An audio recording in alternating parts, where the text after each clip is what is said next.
moción que presentamos no marco das propostas que vamos facendo para a prevención de incendios, entendendo que é unha medida a medio longo prazo, non é de hoxe para mañá, pero que é importante para recuperar o pulo agrario do Concello e para a planificación territorial. Frente a un modelo de pirófitas, que xusto pois hai nas parroquias que máis arderon, pois favorecer esa recuperación de áreas agrogandeiras. Falamos das axudas á incorporación e unha das propostas é adecualas máis á realidade da xente que vive nas zonas rurais interiores. Por exemplo, poñemos aí os límites, a veces son escasos, son pequenos os límites do tamaño da explotación para algunhas persoas e, sobre todo, que no tema da incorporación á mocidade que hai que recuperar esas axudas a partir de 41 a 55 anos. Entendémolo moi ben aquí coa media de idade que temos.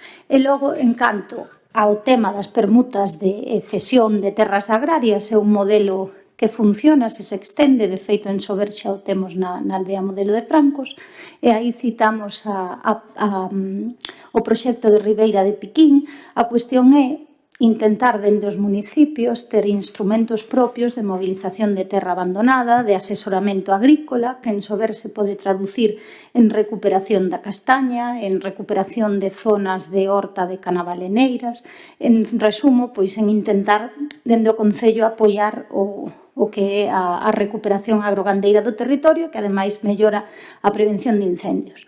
Os puntos da moción tamén nos vale adianto que podemos resumilos nunha declaración xeral, que a nosa intención con estas propostas non é tanto traer votacións porque sí ao pleno, senón pois trasladar ideas e que vayamos mellorando non só na prevención de incendios, senón na xeración de oportunidades para a xente para vivir de outra vez da agricultura, pero nunhas condicións mellores e que permitan pois máis renta no municipio, non só unha dependencia do sector servizos e do turismo.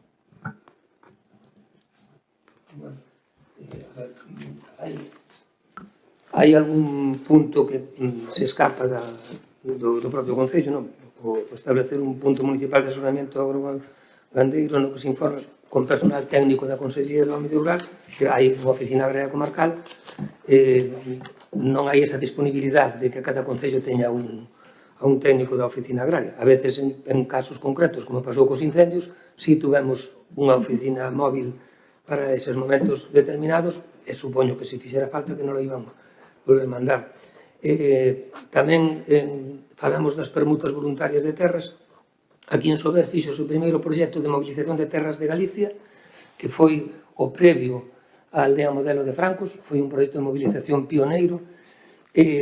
O que está impulsando a Xunta son os polígonos agroforestales, e en Sober temos en marcha dous, un en Gundibós e un en Neiras, porque son zonas onde hai demanda para eles. Sabemos que en Gundibós en concreto hai unha explotación de ovino que xa está usando bastantes hectáreas de terreno, que facer un polígono agroforestal sería beneficio para el e para as persoas que teñen ahora mesmo esas terras en préstamo.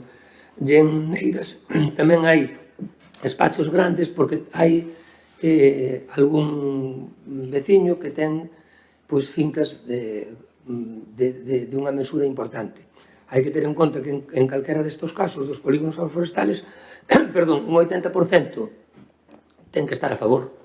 Entón, para que un 80% dese polígono este a favor, é importante, por exemplo, o caso de Neiras, o que te digo, por a zona esa do Roxo, porque hai nun espacio que temos xa estudiado, pois unha sola persona ten en torno ao 70% de propiedade dese espacio que é apto para un polígono agroforestal.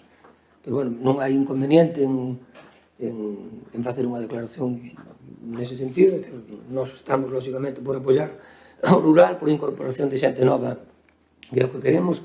Eu estou completamente seguro de que o rural non está condenado a desaparecer, como se dice moitas veces. O rural ten futuro, ese futuro depende de todos, principalmente dos que vivimos no rural.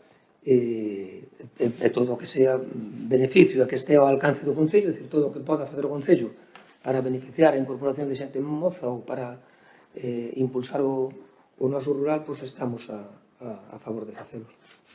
Entón, non sei como queres que se faz unha declaración tipo, non hai inconveniente en apoiar.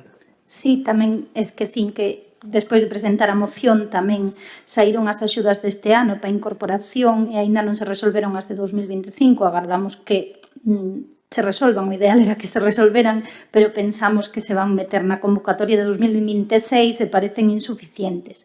Entón, pois unha declaración tipo podría ser o Concello, ou deixámola como rogo, se é necesario. O Concello de Soberacorda impulsar o fomento da actividade agrogandeira, nomeadamente impulsar a incorporación da mocidade e instar a Xunta a mellorar as axudas de incorporación.